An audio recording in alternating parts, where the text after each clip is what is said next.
C'est le bout d'un long tunnel pour l'Afrique du Sud, pays le plus affecté par la pandémie de Covid-19 sur le continent. Vu la baisse significative des infections et des décès observés depuis la mi-février, le pays a décidé de lever l'état de catastrophe nationale ainsi que les restrictions sanitaires en vigueur depuis plus de 2 ans. Cabinet has decided to terminate the national state of disaster. Nous avons décidé de mettre fin à l'état d'urgence sanitaire et la levée des dernières restrictions mises en place. Cela dit, certaines mesures resteront en vigueur de manière transitoire, une trentaine de jours, et ce afin de garantir que les précautions nécessaires en matière de santé publique et que d'autres services ne soient interrompus pendant l'entrée en vigueur des nouvelles réglementations prévues par la loi sur la santé nationale.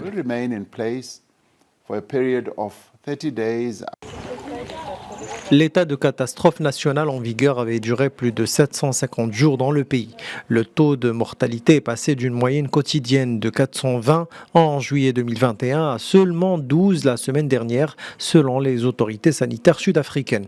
En tout, près de 100 000 personnes ont succombé sur près de 4 millions de cas détectés dans le pays. Et malgré la levée des restrictions, le chef d'État a insisté sur la vigilance alors que la pandémie refait surface en Chine et dans certains pays d'Europe.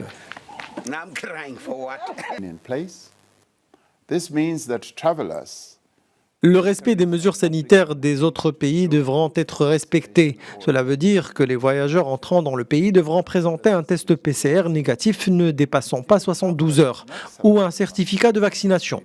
Dans le cas échéant, un test rapide sera obligatoire à l'arrivée du voyageur. Une quarantaine de 10 jours sera imposée si la personne est testée positive.